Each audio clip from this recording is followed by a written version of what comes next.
News కు స్వాగతం. ముందుగా హెడ్లైన్స్. రాహుల్ గాంధీ విదేశీ పర్యటనపై అమిత్ షా ట్వీట్.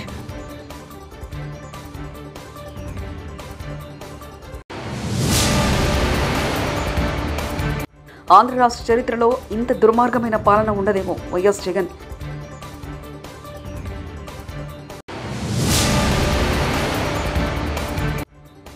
చెరువుల కబ్జాలలో ఎంతటి వారున్నా వదిలిపెట్టాం సీఎం రేవంత్ రెడ్డి.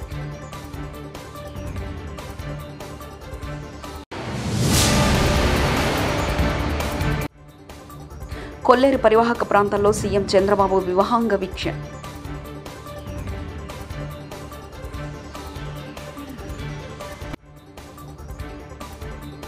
కాంగ్రెస్ అగ్రనేత ప్రతిపక్ష నేత రాహుల్ గాంధీ విదేశీ పర్యటనపై కేంద్ర హోంమంత్రి అమిత్ షా ట్వీట్ చేశారు.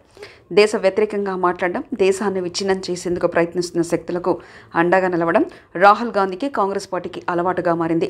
జమ్మూ కాశ్మీర్లోని జేకేఎన్సీ దేశ వ్యతిరేక, రిజర్వేషన్ వ్యతిరేక ఎజెండాకు మద్దతు ఇవ్వడం ద్వారా దేశ ప్రజల మనోభావాలు దెబ్బతీస్తున్నాయి.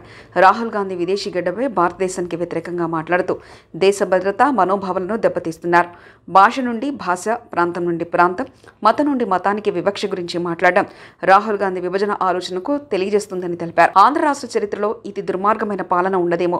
విజయవాడలో నారా చంద్రబాబు నాయుడు వ్యవహార శైలి, ప్రభుత్వ ఫెయిలియర్తో 60% మందికి పైగా చనిపోయారు. రాష్ట్రం వర్షాలతో అతలాకుతలం అవుతున్న వేళ ట్రాఫిక్ను డైవర్ట్ చేయడానికి మాజీ దళిత ఎంపీ నందిగం సురేష్ను అరెస్ట్ చేశారంటూ వైఎస్ జగన్, వైఎస్ఆర్సీపీ అధ్యక్షులు అన్నారు. ఆ రోజు ఏం జరిగింది? తెలుగుదేశం పార్టీకి సంబంధించిన అఫీషియల్ స్పోక్స్ పర్సన్ పట్టాభి అనే వ్యక్తి ఆ రోజు సిట్టింగ్ ముఖ్యమంత్రిగా ఉన్న అప్పట్లో సిట్టింగ్ ముఖ్యమంత్రిగా ఉన్న వ్యక్తిని బోసుడీకే అని తిట్టాడు. బోసుడీకే అంటే ఏమిటో తెలుసా? తెలుగుదేశం పార్టీ కార్యాలయంలో తెలుగుదేశం పార్టీ అధికార ప్రతినిధి ముఖ్యమంత్రిని ఆ రోజు అన్న మాట లంజా కొడక అని.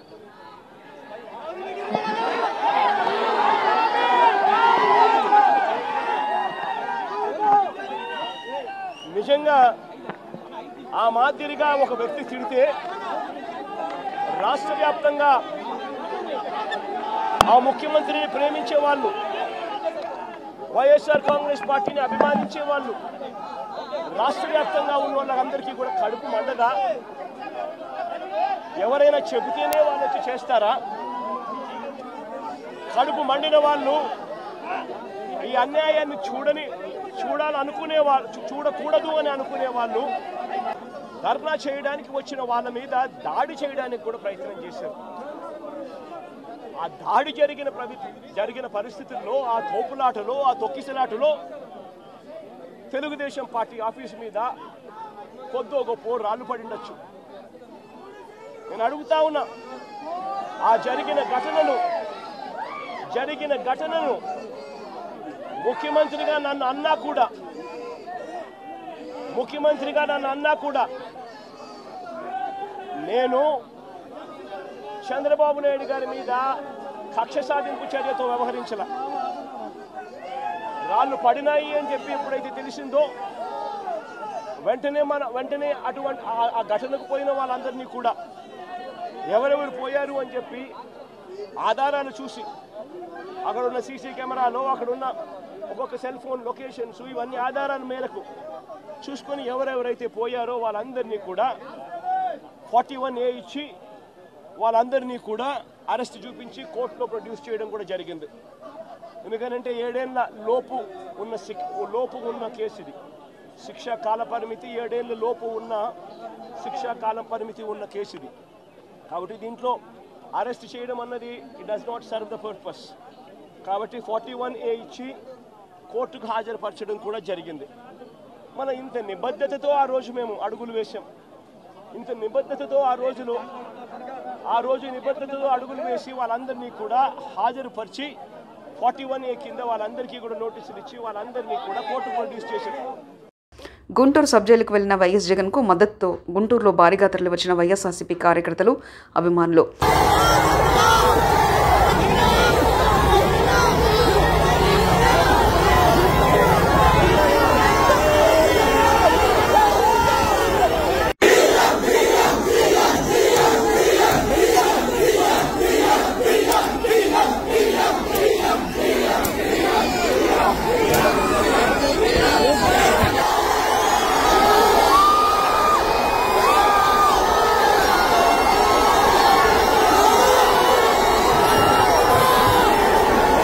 చెరువుల ఆక్రమణల వెనుక ఎంత గొప్ప వ్యక్తులున్నా వదిలిపెట్టే ప్రసక్తి లేదని ముఖ్యమంత్రి రేవంత్ రెడ్డి వెల్లడించారు. చెరువులు కుంటలను ఆక్రమించిన పెద్దలను గౌరవంగా తప్పుకోవాలని సీఎం హెచ్చరించారు. హైదరాబాద్లోని తెలంగాణ పోలీస్ అకాడమీలో నిర్వహించిన పాసింగ్ అవుట్ పరేడ్లో ఆయన ముఖ్య అతిథిగా పాల్గొని మాట్లాడారు. మూసీ పరివాహక ప్రాంతంలో పేద అక్రమాలు ఉన్నాయి. వారి పట్ల ప్రభుత్వం మానవత ధోరణితో వ్యవహరిస్తుంది. మూసీ వెంట ఉన్న 11,000 మంది బాధితులకు డబుల్ బెడ్రూమ్ ఇల్లు ఇస్తామని సీఎం రేవంత్ రెడ్డి స్పష్టం చేశారు. ఒకనాడు ఎక్కడి నుంచి హైదరాబాద్ నగరానికి తాగునీళ్ళు వచ్చేది కాదు. ఉస్మాన్ సాగర్, హిమాయత్ సాగర్ నుంచే లక్షలాది మంది హైదరాబాద్ బిడ్డలకు తాగడానికి నీళ్లు ఇచ్చారు. హైదరాబాద్ దాహార్తిని తీర్చిన ప్రాజెక్టులు గండిపేట, హిమాయత్ సాగర్. ఇలాంటి ప్రాజెక్టుల చుట్టూతా బాగా సంపాదించుకున్న వాళ్ళు, ఆగర్భ శ్రీమంతులు ఫామ్ హౌజులు కట్టుకున్నారు. వాళ్ళు ఫామ్ హౌజులు కట్టుకుంటే మనకు అభ్యంతరం లేదు. వాళ్ళు సంతోషంగా ఉండడమే మనకు కావాల్సింది. కానీ ఆ ఫామ్ హౌజులలో ఉన్న డ్రైనేజ్ కనెక్షన్ లేదు. వాళ్ళ డ్రైనేజ్ తీసుకొచ్చి గండిపేట నీళ్ళలో కలిపిండ్రు. వాళ్ళు వాడిన డ్రైనేజ్ నీళ్లు గండిపేట నీళ్ళలో కలిస్తే ఆ నీళ్లు తాగడానికి నగరానికి ఇస్తున్నాం. నేను అడుగుతున్న మిత్రులారా, ఇవాళ మీరు చెప్పండి, ఎవరో బలిసినోడు కట్టుకున్న ఫామ్ హౌస్ డ్రైనేజ్ నీళ్లు గండిపేట తాగి నీళ్ళలో కలుస్తుంటే ఆ నీళ్ళని నగర ప్రజలకు తాగడానికి ఇస్తే ముఖ్యమంత్రిగా నేను వైఫల్యం చెందినట్టు కాదా? ఒక్కసారి ఆలోచన చెయ్యండి.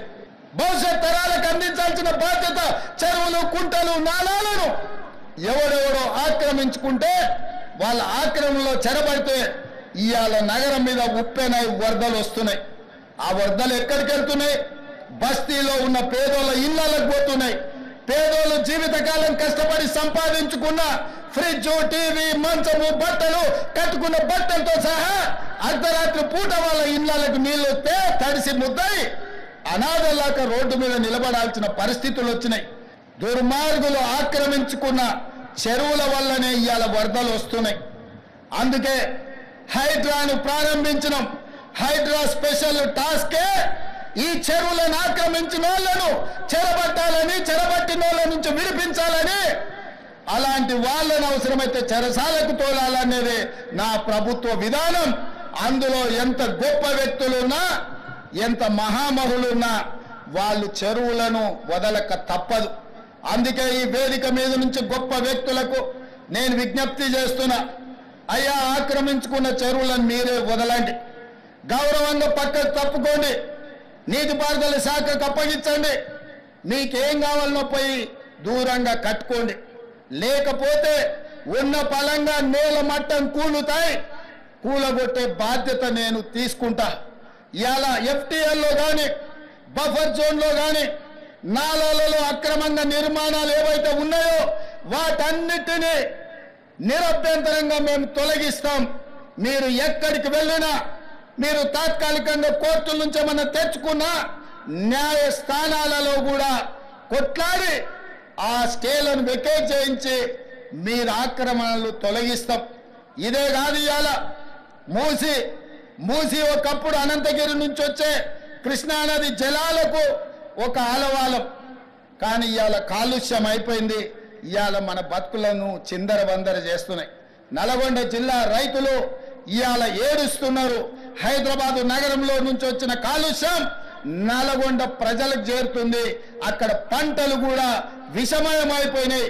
మా కోమటిరెడ్డి వెంకటరెడ్డి గారు పదే నా దృష్టికి తీసుకొచ్చి నల్గొండకు వస్తున్న కాలుష్యాన్ని నియంత్రించండి, మూసీని ప్రక్షాళన చెయ్యండి అని. అందుకే కేంద్ర ప్రభుత్వ సహకారంతో మూసీ ఆక్రమణలు తొలగించి మూసీని ప్రక్షాళన చేసి ఒక అద్భుతమైన మూసీ రివర్ డెవలప్మెంట్ ఫ్రంట్ ను అభివృద్ధి చేసి పేదవాళ్ళకు అక్కడ వ్యాపారాలు చేసుకోవడానికి అవసరమైన అవకాశాలు కల్పిస్తాం. మరి ఇవాళ మూసీ పరివాహక ప్రాంతంలో పేదలు ఆక్రమించుకొని ఉన్నారు. జిల్లాల నుంచి వచ్చి ఇల్లు కట్టుకొని ఉన్నారు. రూపాయి కూడబెట్టి గుడిసెలేసుకొని బ్రతుకుతున్నారు. వాళ్ళ పట్ల మానవత్వంతో వ్యవహరిస్తుంది ప్రభుత్వం. మూసీ నాలలో ఉన్న శాశ్వత నివాసదారులు ఎవరైతే ఉన్నారో వాళ్ళందరికీ డబుల్ బెడ్రూమ్ ఇల్లు ఇచ్చే బాధ్యత ఈ రాష్ట్ర ప్రభుత్వం తీసుకుంటుంది. దాదాపుగా 11,000 మంది అక్కడ ఇల్లు ఉన్నాయి. ప్రతి వాడికి 11 కాదు, అవసరమైతే 12,000 మంది అయినా ప్రతి వాడికి డబుల్ బెడ్రూమ్ ఇల్లు ఇచ్చి వాళ్ళని ఆత్మగౌరవంతో బ్రతికేటట్టు ఈ ప్రభుత్వం పునరావాసం కల్పిస్తుంది. అట్లాంటి కార్యక్రమాలలో ఇవాళ శిక్షణ పొందిన ఈ ఎస్ఐలు ప్రజల సహకారం కోసం మీరు బాధ్యత తీసుకోవాలి. అదేవిధంగా ఎక్కడైతే ఆక్రమించుకున్నారో మూసీలు, ఎఫ్టీఏలు, బఫర్ జోన్, నాలాలో ఉన్న వాళ్ళు తొలగించండి. ప్రభుత్వ భూముల్లో లేకపోతే ప్రైవేట్ భూముల్లో అనుమతి లేకుండా కట్టుకున్న వాళ్లకు వాళ్ళని ఏదైనా రెగ్యులరైజ్ చేయడానికి స్కీమ్ ఉంది. కానీ ఎఫ్టీఎల్, బఫర్ జోన్, నాలాల వాటికి రెగ్యులరైజేషన్ స్కీమ్ లేదు. ఇవ్వాలి కాకపోతే రేపైనా వాటిని తప్పకుండా తొలగిస్తాం. వాళ్ళ పట్ల కఠినంగా వ్యవహరిస్తాం. కొల్లేరు పరివాహక ప్రాంతాలను విభాగ వీక్షణ ద్వారా పరిశీలించారు. గడిచిన ప్రభుత్వం చేసిన తప్పుల వలన బుడమేరు విజయవాడ అతలాకుతలమైందని సీఎం చంద్రబాబు పేర్కొన్నారు. ప్రకాశం బ్యారేజ్ కట్టి 70 ఏళ్లు పూర్తయిందన్నారు. ప్రకాశం బ్యారేజ్పై అనేక ప్రాజెక్టులు వచ్చాయన్నారు. అయినా వాతావరణ మార్పుల వలన పెద్దగా నీరు వచ్చిందన్నారు. బుడమేరు గండ్లు పడినా గత ప్రభుత్వం పూడ్చలేదన్నారు. అప్పటి టీడీపీ పనులను సైతం రద్దు చేశారన్నారు. తర్వాత వారు కూడా సొంతంగా పనులు చేయలేదన్నారు. అక్రమణలకు రిజిస్ట్రేషన్ చేసి అక్రమాలు చేశారని చంద్రబాబు పేర్కొన్నారు. 3 బోట్లు ఒకటిగా కట్టి 11,40,000 క్యూసెక్స్ ఆఫ్ వాటర్ నదిలో వస్తూ ఉంటే అప్పుడు ఇవి వదిలిపెట్టారు. ఇప్పుడు మాట్లాడుతున్నారు ఎట్టొచ్చాయో తెలియదని. ఈ 4 వచ్చి కౌంటర్ వెయిట్ అని కాలముకు మధ్య సపోర్టింగ్ కడతాం.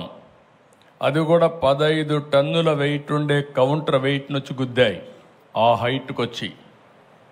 హైట్కి వచ్చి గుద్దితే ఆ కౌంటర్ వెయిట్ 2గా విరిగిపోయే పరిస్థితికి వచ్చాయి 3 కాలమ్స్లో. అంటే మీరు ఊహించుకోవాలి. అదే కానీ కాలమును కానీ గుద్దుంటే ఈరోజు ప్రకాశం బ్యారేజీ మనం చూసేవాళ్ళం కాదు. అది కొట్టుకొని పోతే లంక గ్రామాలు ఏమవుతాయి, ఈ ప్రాంతం అంతా ఏమవుతుంది? కనీసం అలాంటి బాధ్యత లేకుండా చేసి ఆ రోజు ఇదే చేశారు. బాబాయిని చంపేసి గుండెపోటుగా చిత్రీకరించిన వాళ్ళు ఇప్పుడు బోట్లు వదిలిపెట్టి మాకు తెలియదనే పరిస్థితికి వచ్చారు. కనీసం ఓనర్స్ అనేవాళ్ళు ఆ బోట్లు క్లెయిమ్ చేయలేదు. వచ్చి కొట్టాయి. 3 రోజులు మనం మన పనుల్లో ఉన్నాం. చూస్తే దానికి వైఎస్ఆర్ కాంగ్రెస్ పార్టీ కలర్స్ ఉన్నాయి. అయితే ఒక్కడు కూడా మాట్లాడకపోతే ఆ నెంబర్లు తీసుకొని వెరిఫై చేస్తే వీళ్ళంతా కూడా వైఎస్ఆర్ కాంగ్రెస్ పార్టీ ఫాలోయర్స్. అదే మరిగా ఇదే బోట్లు ఈ దొంగ ఇసుక వ్యాపారాన్ని చేయడానికి వినియోగించిన బోట్లు ఇవన్నీ. అంటే మనం గుర్తుపెట్టుకోవాలి, నేరాలు ఘోరాలు చేసే దుర్మార్గులు ప్రజా జీవితంలో ఉండి ప్రజల జీవితాలను అతలాకుతలం చేసే పరిస్థితికి వస్తున్నారు. విజయవాడ ఇంద్రకీలాది కనకదుర్గ అమ్మవారిని సినీ హీరో సాయి దుర్గా తేజ్ దర్శించుకున్నారు. ఆలయ అధికారులు ఆయనకు స్వాగతం పలికారు. దర్శనం అనంతరం వేద పండితుల ఆశీర్వచనం ఇచ్చారు. అనంతరం విజయవాడ వాంబే కాలనీలో వరద బాధితులను దుర్గా తేజ్ పరామర్శించారు. వాంబే కాలనీలో అమ్మ ప్రేమ ఆదరణ సంస్థ వృద్ధాశ్రమంలో వృద్ధులతో మాట్లాడి యోగక్షేమాలు తెలుసుకున్నారు. వృద్ధులకు సహాయార్థం 2 లక్షల రూపాయల చెక్కును ఆశ్రమానికి అందించారు.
వరద ప్రభావిత ప్రాంతాల పరిశీలనలో భాగంగా ముఖ్యమంత్రి చంద్రబాబు బుధవారం గోదావరి జిల్లాల పర్యటనకు వెళ్లారు. ఏలూరు జిల్లాలో వర్షాలకు దెబ్బతిన్న ప్రాంతాలను ఆయన పరిశీలించారు.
రాహుల్ గాంధీ విదేశీ పర్యటనపై అమిత్ షా ట్వీట్.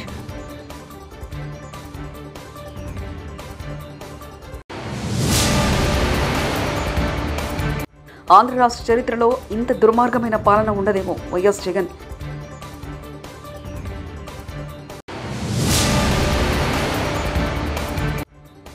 చెరువుల కబ్జాలలో ఎంతటి వారున్నా వదిలిపెట్టాం సీఎం రేవంత్ రెడ్డి.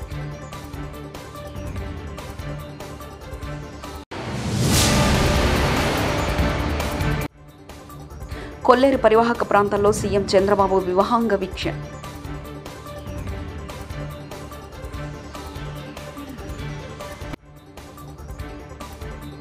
ఇవి బులెటిన్ విశేషాలు. చూస్తూనే ఉండండి టీవీ 66 న్యూస్.